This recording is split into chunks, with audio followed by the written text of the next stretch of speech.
तो माफिया ना बैठे हुए शिक्षा विभाग में, ये तो आपको धमकी देंगे ही। हम लोग दबने वाले नहीं हैं। ज़्यादा जान ही न लेगा। मानसिक स्थिति बहुत बढ़िया है, वो तो कल भी दहाड़े हैं। हम लोग पार्टी सपोर्टर नहीं है, ये कथित गलत है। सरकार से क्यों लड़ाई है? एजुकेशन जो है राजनीति करने का चीज है। सरकार को भी पता है कि सरकारी स्कूल में गरीब बच्चे पढ़ते हैं। सरकारी स्कूल में जो बच्चे वो टाट पे पढ़ेंगे और प्राइवेट वाले पढ़ेंगे टेबल कुर्सी पर। क्यों हम एग्जाम देंगे? लोग कहते हैं कि थोड़ा बदल जाइए, लोग कहते हैं कि थोड़ा संभल जाइए। हमने घर जिसको बना के दे दिया वही कहते हैं कि घर से निकल जाइए। वो समझते नहीं है बात को, समझ जाते तो धमकी नहीं देते या डांटते नहीं।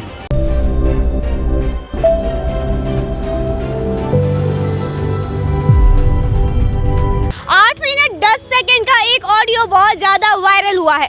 जमकर धमकियां मिली हैं और वो किसी और को नहीं, जो STET 2019 के अभ्यर्थी हैं, उनके जो लीड कर रहे थे इस आंदोलन को। ज्वाइन करवाइए हमको, ये मेरिट लिस्ट वालों को ज्वाइन करवाइए, जो ये बार बार कह रहे थे और अड़ के आप लोग कह रहे थे। आप लोग के वो लीड कर रहे थे अनिल जी को जमकर धमकी भी लाए। 8 मिनट 10 सेकंड का ये जो ऑडियो है ये काफी वायरल हो रहा है। अभी अनिल जी से कोई पहुंच नहीं हो पा रहा है। ये हालत क्या है आप लोगों के जो ये संगठन बन गई है एक, इसकी क्या हालत है? अभी हालत तो अच्छी है, हम लोग आवाज़ को उठा रहे हैं। अब आप तो समझती हैं कि अगर शिक्षा मंत्री या शिक्षा विभाग के दलालों के विरुद्ध आप विरुद्ध बोलिएगा तो आपको धमकी तो मिलेगा। तो माफिया ना बैठे हुए शिक्षा विभाग में, ये तो आपको धमकी देंगे ही। तो धमकी से कोई डरने वाला नहीं है। हम लोग गांधी मैदान थाना में हम लोग FIR दर्ज कर दिए हैं और वो उस पर कार्रवाई भी चल रही है, जाँच भी चल रही है। और दूध का पानी का पानी हो जाएगा, ज़्यादा टाइम नहीं लगेगा। और ये हम लोग ये जो शिक्षा माफिया समझ रहे हैं कि हम लोग को दबा देंगे, हम लोग दबने वाले नहीं हैं। मतलब आप लोगों में खौफ इस बात से नहीं हुआ है? नहीं, हम लोग खौफ क्यों खाएं? हम लोग सच्चाई के साथ हैं। अगर आज़ादी के समय गांधी जी के खौफ खा जाते ना तो अंग्रेजों से हार नहीं जाते। आज ये हम लोग गुलाम नहीं रहते। तो खौफ हम लोग गांधी के कदमों पर चलने वाले हैं, संविधान को मानने वाले हैं। तो हम लोग डरे क्यों? अरे ज़्यादा जान ही न लेगा। कफन बांध के उतर गए हैं पटना में, जान मारेगा मार देगा, लेकिन हम लोग अन्याय नहीं सहेंगे। अपने और जब तक न्याय नहीं मिलेगा तब तक आवाज़ को उठाते रहेंगे। मतलब गांधी मैदान में खड़े होकर आप लोग गांधी जी के आदर्श को मानते हुए अन्याय के खिलाफ बुलंद है एकदम। आप क्या कहेंगे? अभी अनिल जी से हम लोगों ने कांटेक्ट करने की कोशिश की है, उनसे बात करने की हम लोग खुद कोशिश कर रहे हैं, लेकिन नहीं हो पाई है।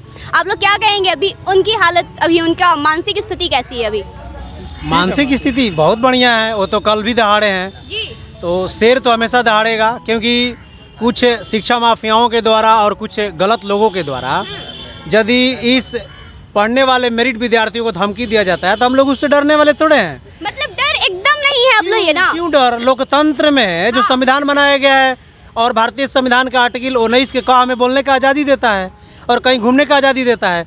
हमारा यदि मांग पूरा नहीं होगा तो अपने मांग को सरकार के सामने रखेंगे ना। हम शिक्षा विभाग के खिलाफ बोलेंगे ना यदि पूरा नहीं होगा तो। और हम लोग को बहुत लोग बोलते हैं कि पार्टी सपोर्टर है। हम लोग पार्टी सपोर्टर नहीं है। स्टूडेंट किसी पार्टी का सपोर्टर नहीं होता है, सभी पार्टी का सपोर्टर होता है। जिधर हमारी हक मिलेगा, जो हमारी हक की बात करेगी, जो हमारी नौकरी की बात करेगी, जो बेरोजगारी की बात करेगी, उसके साथ हम लोग खड़े हैं। तो सरकार से हम लोग मांग करते हैं और शिक्षा मंत्री जी से भी कि हम 30,675 जो डिजर्विंग मेरिट कैंडिडेट हैं उन लोगों का नियुक्ति पहले होनी चाहिए। क्योंकि आप कॉम्पिटिटिव परीक्षा की बात करते हैं, ये कथित गलत है। आपने खुद बिहार बोर्ड ने, अनंत किशोर सर ने, जो पटना हाई कोर्ट है उसमें हलफनामा दे के खुद कहे हैं CWJC 85-20 में कि ये जो STET का जो मेरिट का जो एग्ज़ाम हुआ है वो कॉम्पिटिटिव नेचर का एग्ज़ाम है। तो फिर पहले तो हम लोग किसी परीक्षा में शामिल नहीं होंगे और नहीं किसी परीक्षा को स्वीकार करेंगे।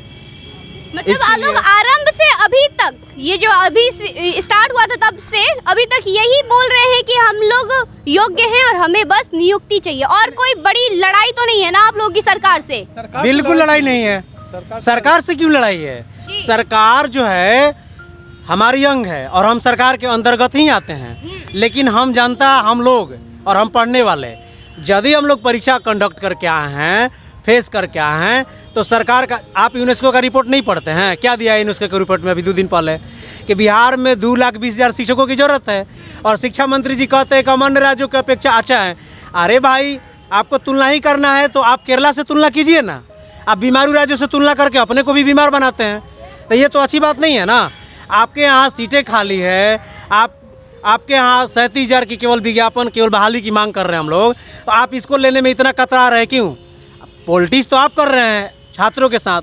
और एक चीज़ और क्वेश्चन है मतलब आप लोगों से कि आज तक देख लीजिए आप, एजुकेशन पे ही राजनीति क्यों होता है? ये बिहार के लिए कहीं ना कहीं शर्म की बात है। एजुकेशन जो है राजनीति करने का चीज़ है। एजुकेशन हमारे भारतीय संविधान के मौलिक अधिकार में वर्णित है, वो सबके लिए है। और 45 अनुच्छेद कहता है कि निःशुल्क शिक्षा सबके लिए अनिवार्य है। तो जब निःशुल्क शिक्षा सबके लिए अनिवार्य है और जब बच्चे आएंगे स्कूल में, टीचर ही नहीं आएंगे तो क्या बच्चे पढ़ेंगे? आप एक तरफ प्राइवेट जो शिक्षा माफियाओं का जो क्लास है उसको आप तोड़ना चाहते हैं, एक तरफ आप सरकारी टीचर को, सरकारी क्लास व्यवस्था को मजबूती नहीं प्रदान कर रहे हैं, तो फिर वो बच्चे कहाँ जाएंगे? क्या आपको, सरकार को भी पता है कि सरकारी स्कूल में गरीब बच्चे पढ़ते हैं, तो सरकारी स्कूल में जो बच्चे वो टाट पे पढ़ेंगे और प्राइवेट वाले पढ़ेंगे टेबल कुर्सी पर। आप भी अपने क्लास को स्मार्ट बनाइए। और मुझे ये लगता है कि सच्चाई कड़वी होती है। मुझे कहने में ज़रा सी भी दिक्कत नहीं होगी कि हमारे बिहार के शिक्षा मंत्री जी को और बिहार के शिक्षा व्यवस्था को दिल्ली के शिक्षा व्यवस्था से सीख लेने की ज़रूरत है और मनीष सिसोदिया जी से भी सीख लेने की ज़रूरत है। और हम लोग, एक बयान है अभी कथाकथित कि एग्ज़ाम होगा दोबारा, क्यों हम एग्ज़ाम देंगे? क्या ये बीपीएससी से बिना सिलेबस के, आउट ऑफ सिलेबस के एग्ज़ाम को देके हम लोगों ने इस परीक्षा को पास किया और आप एग्ज़ाम की बात करते हैं? अब कहाँ से एग्ज़ाम?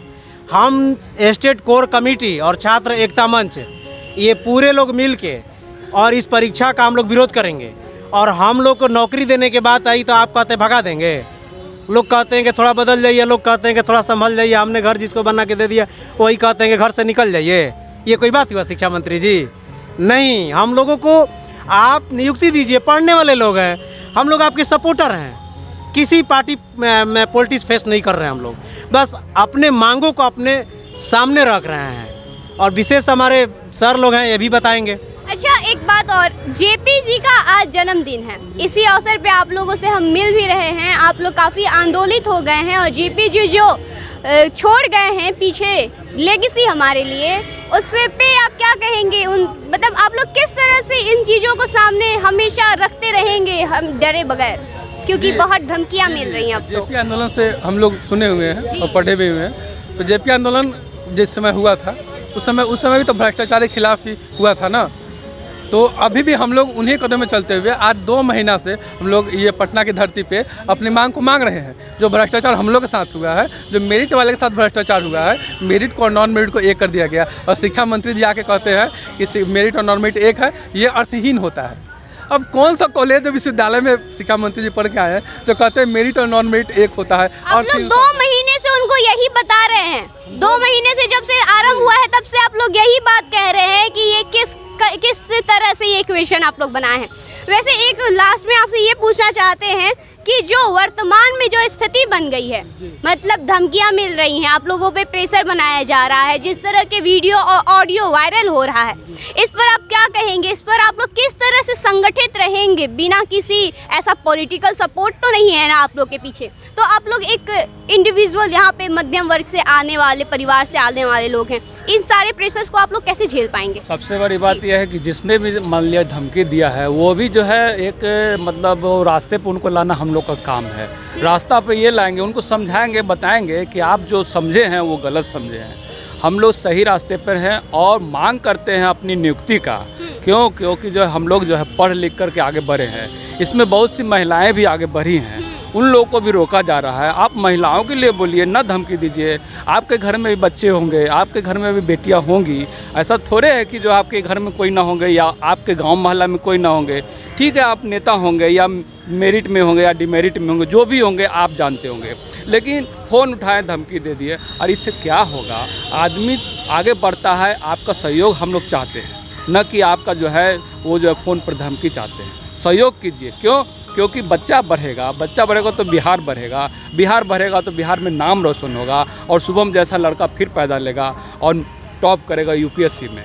ये हम चाहते हैं। धमकी वो बड़ा चीज़ नहीं है, वो अगर समझते तो धमकी नहीं देते, मिलते आकर के हम लोगों से कहते कि हाँ बुआ ऐसे ना ऐसे कर दीजिए। हम जानते हैं कि आप मेरिट में भी नहीं है ना डिमेरिट में भी हैं, आप एक अलग पर्सन हैं, वो छात्र नहीं है, वो गार्जियन के रूप में, या हो सकता है 50-55 एज होगा उनका, उस तरह का आवाज़ था उनका।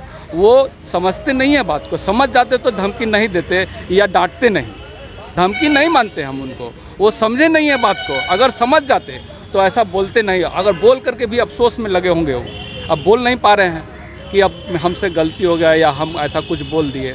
हम लोग अपने हक की मांग कर रहे हैं, गलत सलत कोई मांग नहीं है। माननीय शिक्षा मंत्री जिस दिन रिजल्ट निकाल रहे थे, आनंद किशोर जी जिस दिन रिजल्ट निकाल रहे थे, 40,000 कुछ मान लिया रिजल्ट है लगभग, एक बात बोलते हैं, आप ज़्यादा रिजल्ट निकाल रहे थे तो उससे पहले आप बताते कि आप लोग घबराइएगा नहीं, एक और खुशखबरी दे रहे हैं, 80,000 सीट का जो है हम लोग सोच रहे हैं कि बहाली करें और 80,000 का हम लोग है निकाल रहे हैं रिजल्ट। तो उस समय मान सम्मान के साथ हम लोग जो हंसी खुशी जो बोलते थे कि दीपावली के दिन आपको मिठाई मिलेगा, आपको जो भरपेट मिठाई खिलाएंगे, तो उनका नारा सही होता है। लेकिन उस दिन जो है आप बोल करके उसका मिठाई खिलाएंगे, मिठाई का खिलाएंगे, चीनी भी नहीं हम लोग खा पा रहे हैं, चाय भी नहीं पी रहे हैं। आज जो हम लोग यहाँ बैठे हुए हैं, मतलब एक जानवर की तरह जो है इधर भटक रहे हैं, उधर भटक रहे हैं, इधर भटक रहे हैं, जानवर बना के आप रखे हुए हैं, एकदम जानवर। हमसे अच्छा तो जानवर है कि जहाँ तहाँ उसको खाना मिल रहा है, हम लोग भूखे पेट आदमी जो है, ये लोग भी भूखे पेट घर से बाहर, अभी दशहरा का समय है, घर से बाहर जो है हम लोग हैं, वहाँ घर में बैठ के दुर्गा जी के पास सामने बैठते याचना करते तो कुछ आशीर्वाद मिलता, लड़ने की क्षमता मिलती है हम लोगों को सरकार से। लेकिन जो वो भी आशीर्वाद देना मतलब मिल नहीं रहा है हम लोग को, हम लोग जा नहीं पा रहे हैं वहाँ घर पे।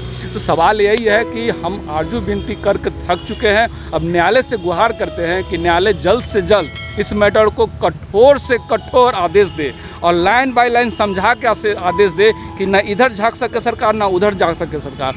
बिंदुवार समझा दे कि नॉन मेरिट और मेरिट दोनों को अगर बहाल करना चाहते हैं तो आप जो है सीट बढ़ाइए, आपके पास अब बहुत ज़्यादा सीट है, सीट बढ़ा करके आप जो है दोनों को बहाल कीजिए और लड़ाने का काम मत कीजिए। क्यों? क्योंकि छात्र जो है नासमझ है, उसको जॉब चाहिए और जॉब के साथ ज़िंदगी चाहिए। अच्छा, यही हम चाहते हैं शिक्षा मंत्री से और माननीय मुख्यमंत्री से, और अपनी मौन व्रत को तोड़ करके और बच्चों को आशीर्वाद दीजिए, यही अब दशहरा में कामना करते हैं। और न्यायालय से भी हम सोचते हैं कि न्यायालय भी जो है जल्द से जल्द अविलंब और हर समय के लिए आदेश दे कि ये सरकार तुमा फेरी में न फंसाए हम लोगों को। जय हिंद, जय भारत। जी, अभी हमने जिन 3 लोगों से हमने बात की है, मेरिट लिस्ट वाले हैं, ये जिस सटीकता से ये चीज़ों को बताते हैं, हर बार 2 महीने से बता रहे हैं, और इसके साथ ही इतनी विनम्रता से जब ये आवेदन उनसे रिक्वेस्ट करते हैं सरकार से कि ये चीज़ें होनी चाहिए, सीधा रास्ता है, सारे कुछ साफ सुथरे से बताते हैं, न्याय के हिसाब से, कानून का, संविधान के अलग अलग धाराओं का, इन सभी चीज़ों का जब जिक्र करते हैं तो पढ़े लिखे लोगों का हमें सामने दिखता है कि हाँ, वो पढ़े लिखे मेरिट वाले ही बोल रहे हैं। चलिए, ये सारी बातें तो आप जानते हैं पहले से भी, और वर्तमान में क्या चल रहा है ये वायरल ऑडियो से भी आप जान रहे होंगे। अब वर्तमान में एसटीटी मेरिट वाले अभ्यर्थी जो हैं, ये किस तरह से अपने आप को संघर्षरत यहाँ पे रखे हुए हैं, गांधी मैदान में यहाँ इकट्ठे होते हैं और अपनी बातों को रखते हैं कि वो कितने मजबूर हो गए हैं। चलिए, और भी अपडेट आपको हम बताते रहेंगे, यहाँ पे सारी कुछ आपको जानकारियाँ साझा करते रहेंगे। अभी चलते हैं, धन्यवाद।